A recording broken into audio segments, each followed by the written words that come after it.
So a question I get asked quite a lot is, why does my back hurt?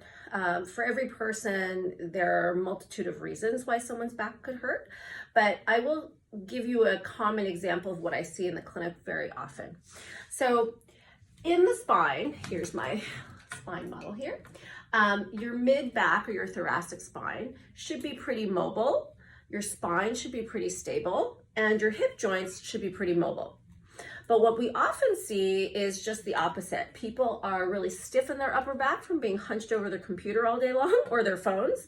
The hips are really stiff from sitting all day and not maybe being very active or mobile.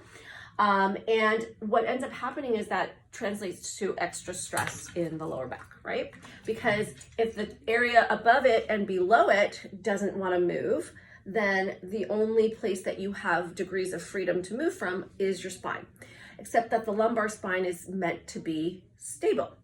Another way to illustrate this concept is I like to use this concept of relative stiffness is I like to use these springs. This yellow spring is quite loose and this red spring is pretty stiff. Now when I put them together and I move them and I stretch them, you can see that really the yellow one's the only one that moves. The red one doesn't really move, right? So the red one is like your hips or your upper back, and the yellow spring's like your lumbar spine, your lower back. So this is not doing enough work. This is doing too much. And so if your lower back is doing too much work to help compensate for the immobility somewhere else, it's going to lead to the breakdown of the tissues over time, right? That's where you can lead to herniated discs, set joint issues, blah, blah, blah, lots of other things.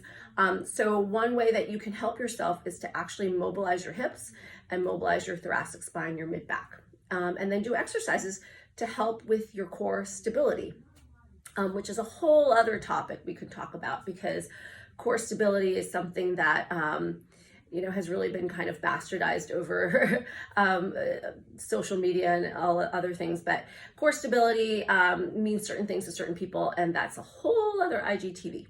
But anyway, I hope that helps somebody understand that concept of relative stiffness.